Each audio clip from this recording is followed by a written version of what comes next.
Hello. Welcome to another thrilling prog review. Yes, indeed. This is kind of a follow-on to the last one. That's unusual. We don't tend to do thematic thing. We haven't done thematic, connective kind of prog reviews for a long time because, yeah.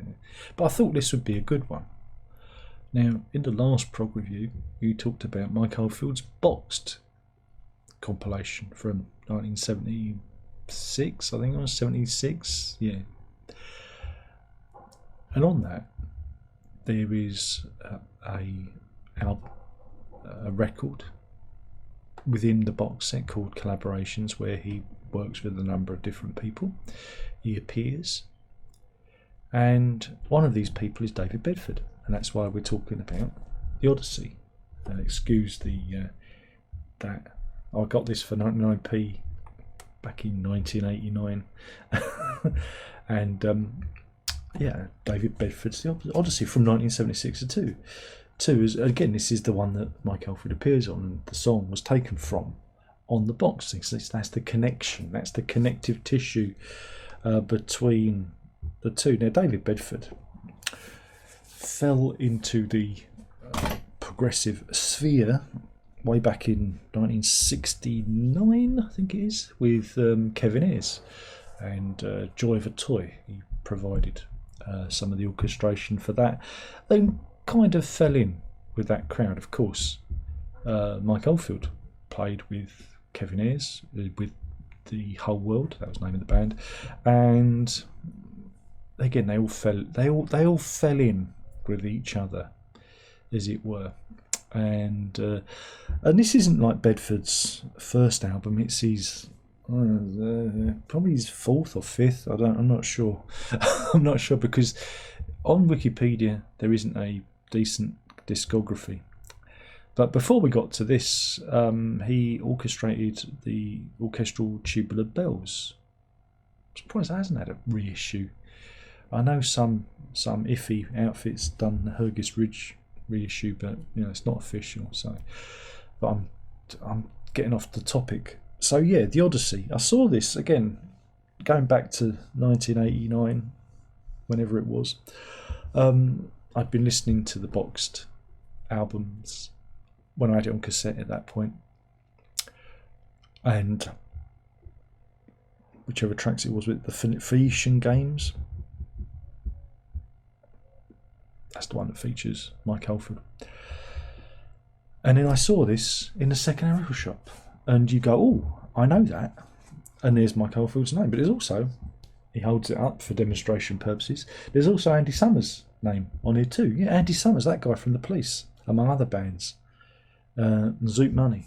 And more importantly, Dan Talien's Chariot. So what is this? This is, Homer. No, not the guy, not the yellow fella from The Simpsons. The poet Homer. He wrote the Odyssey. The tales of Odysseus and his journey back to Penelope. And this is the concept album. This is David Bedford's concept album. And you even got like sirens and him tying himself to the mast there, you see.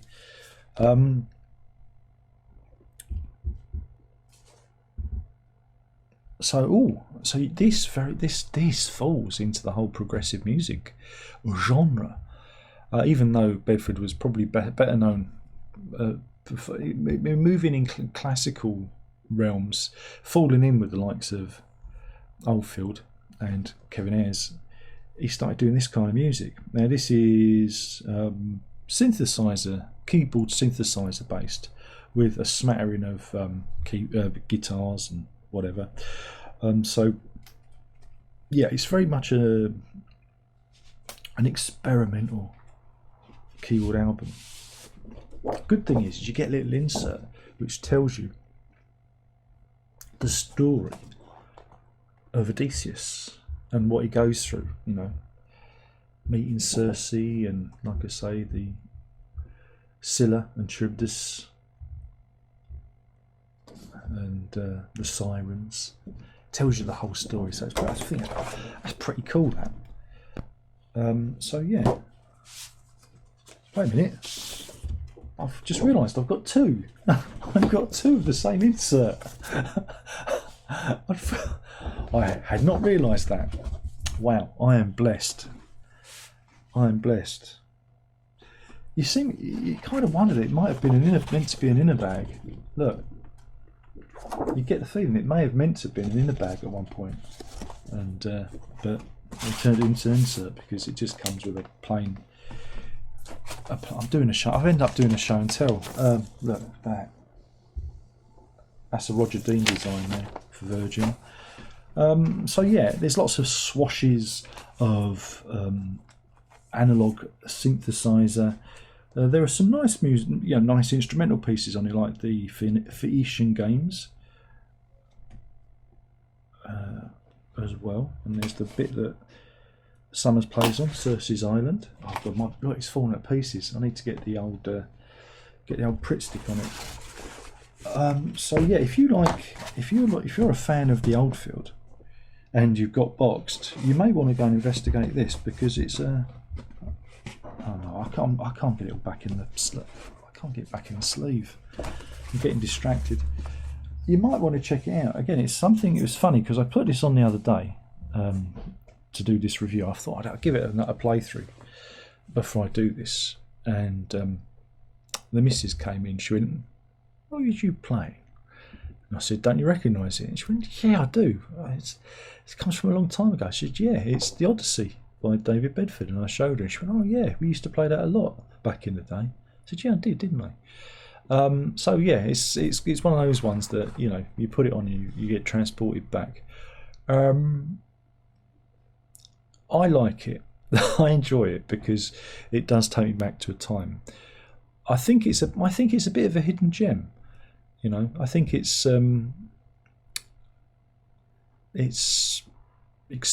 experimental enough to it's a bit left field. It's a bit experimental, but you've also got more traditional kind of proggy stuff on there. Traditional proggy. Does that even make sense? I don't know. So I think it's well worth checking out if you've not heard it. If you've not heard his stuff, I think it's well worth. I mean, it's probably. Is it streamable? I don't know. That's hard to know, because some of these albums fall through the gaps. And seeing as he passed in 2011, shortly before he was due to appear with Roy Harper, and I had tickets to that gig, and we went. And unfortunately, David Bedford passed, so we didn't see him, and that was a great shame. That. But I'm just going to see if you can actually find this on YouTube Music, because I bet you can. Let me have a look. Oh, it's one of the top searches. Yes, you can. You can actually listen to this officially on YouTube Music. So you don't even have to go and buy a ropey copy. My copy's not ropey, it's just the sleeve that's ropey. I keep thinking about buying another copy and just for the sleeve. But it was like that when I got it. It's probably the worst sleeve in my collection, I think. One of the worst sleeves in terms of damage. But it was 99p, and I like it. But yeah, do check it out, because it takes you on a journey. It is a concept album about some classic literature. You will go on a journey, and like I say, it's got two guitar greats on there, Andy Summers and Mike Oldfield, among other people. And if you've not heard it, it's one of those hidden gems that doesn't crop up. You'd have heard, like I say, a track of it on the boxed LP or box set from Mike Oldfield. That would have got you in, and then that's how we used to do it in the day. You used to go on a little search, wouldn't you? You'd see things and it would all be connected, and you'd go on these quests. I miss those days. So do check it out. I think it's probably his most accessible album of the ones he put out. So yeah, give it a listen, and you might just found a new one that you enjoy. What do you reckon? So yeah, that's the review. I know it's not a very good review, because I got distracted by the fact that the record's falling to pieces, and I couldn't get the record back in. But then that's why you come here. You like the slapdash nonsense rather than the earnest beard stroking. You'll get none of that here. You'll just get me telling you whether it's well worth checking out. It is. I think this is a good one. It's like a warm bath or a cosy pair of slippers to me. You know, I put it on and I go, and I feel 18 again, because that's when I heard it, and it's nice. It's nice to do that once in a while. Go back, and I thought I actually had this on CD as well, but I think I got rid of that back in the day because I liked it so much. I bought the CD after buying the vinyl, but I kept the vinyl because, hey, everybody loves vinyl. Everybody loves the vinyl. And yeah, and now you can listen to it on streaming. Who'd have thought, eh? But yeah, David Bedford, The Odyssey, 1976, on the Virgin label. Go and check it out. And again, he was involved with Oldfield and Kevin Ayres, amongst other people. Lowell Coxhill, he had a band with who they did like kind of music hall, not musical. Obviously they're musical, but music hall songs. And him and Coxhill were the ones that did Don Alfonso First. They did that, and then Oldfield did his version of it by Bedford singing on. And again, he was the one who appeared on. What was it? Speak, or what's it called again? Speak, though you only say farewell on Boxed. That's another one of Bedford's contributions. So yeah, that's the review. Sloppy as usual, thank you. That's why nobody watches, and we'll do this all again soon. It's a good one. Please check it out. If you've not heard it, go and check it out. You know, it's a good one. Good fun. You know, it's got lots of twiddly bits on it. You'll love it. It's a bit Vangelis-y before Vangelis was doing. You know, it's like a little bit twiddly. You know, it's epic. It's a bit cinematic. And it's a bit left field as well. So it's got a bit of everything. So yeah, go and check it out. David Bedford's The Odyssey. I guarantee you'll go on an Odyssey listening to it. No? Okay. All right then. There's only one more thing left to say, and that is prog on.